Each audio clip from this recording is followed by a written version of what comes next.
वीरेंद्र की हो गई मौत और अब नहीं दिखेंगे ऋषि के पापा यानी वीरेंद्र।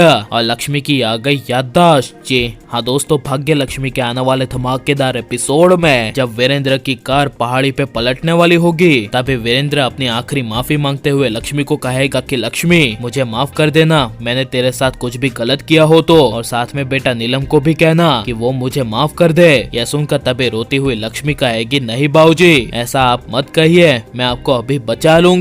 तभी यह सुनकर वीरेंद्र कहेगा, नहीं बेटा अब मेरे जाने का समय आ गया है, तुम बेटा लक्ष्मी अपना ध्यान रखना, और तुम लक्ष्मी कभी मनहूस नहीं थी, बस इतना हमेशा याद रखना, तुम मनहूस नहीं बल्कि एक सौभाग्य हो, तुम लक्ष्मी भाग्य हो। ये सब वीरेंद्र के लक्ष्मी को कहने के बाद वीरेंद्र की कार खाई में पलट जाएगी और वीरेंद्र पहाड़ियों की खाई में गिर जाएगा। और तभी लक्ष्मी जोर से चिल्लाएगी, बाबूजी। जहाँ पर जब वीरेंद्र का सर नीचे पहाड़ी की खाई की चट्टान से टकराएगा, तभी वहाँ पर वीरेंद्र की मौत हो जाएगी और लक्ष्मी अपने बाबूजी वीरेंद्र की मौत होते हुए देख लक्ष्मी को सब कुछ धीरे धीरे याद आने लगेगा, जिसकी वजह से लक्ष्मी बेहोश हो जाएगी। यहाँ पर जब पहाड़ियों के पास ऋषि और आयुष पहुँचेंगे और लक्ष्मी को बेहोश देखेंगे, तभी ऋषि और आयुष को काफी बड़ा शौक लगेगा। यहाँ पर जब ऋषि की नजर वीरेंद्र को ढूंढती हुई पहाड़ियों के नीचे जाएगी और अपने डैड वीरेंद्र को पहाड़ियों के नीचे देखेगा, तभी ऋषि के होश उड़ जाएंगे और ऋषि बिना कुछ बोले अपने बाबूजी वीरेंद्र को देखता रहेगा। यहाँ पर जब आयुष ऋषि को चुपचाप देखेगा और ऋषि के पीछे से ऋषि को कहेगा कि भैया क्या हुआ, तभी आयुष की नजर ऋषि के साथ साथ पहाड़ियों के नीचे वीरेंद्र पर पड़ेगी। तभी आयुष को काफी बड़ा शौक लगेगा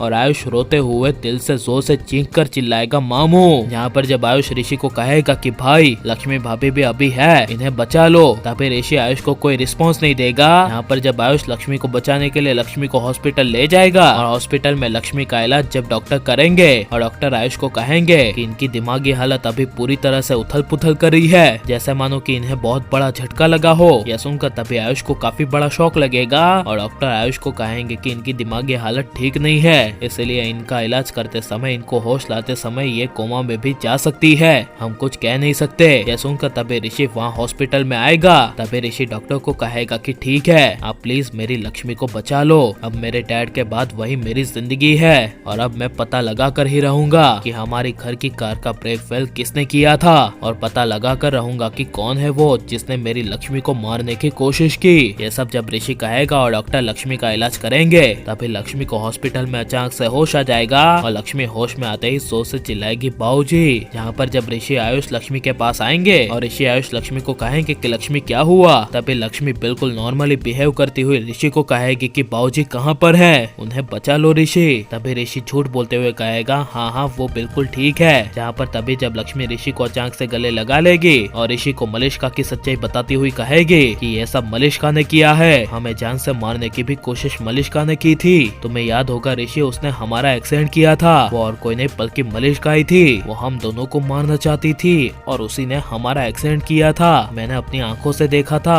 जब उसने पहाड़ी से पत्थर फेंका था हम दोनों को नीचे गिराकर मारने के लिए। यह सुनकर ऋषि को काफी बड़ा शौक लगेगा और लक्ष्मी की याददाश्त आते ही लक्ष्मी ऋषि के सामने यह मलिष्का की असली सच्चाई ले आएगी। और लेकिन लक्ष्मी का एक साथी, एक दोस्त और एक बाबूजी यानी वीरेंद्र नहीं रहेंगे, तो आपको कैसा लगेगा? और अब मलिष्का की असली सच्चाई सबके सामने आ जानी चाहिए क्या नहीं? और आप प्लीज इस वीडियो को लाइक शेयर हमारे चैनल को सब्सक्राइब करें।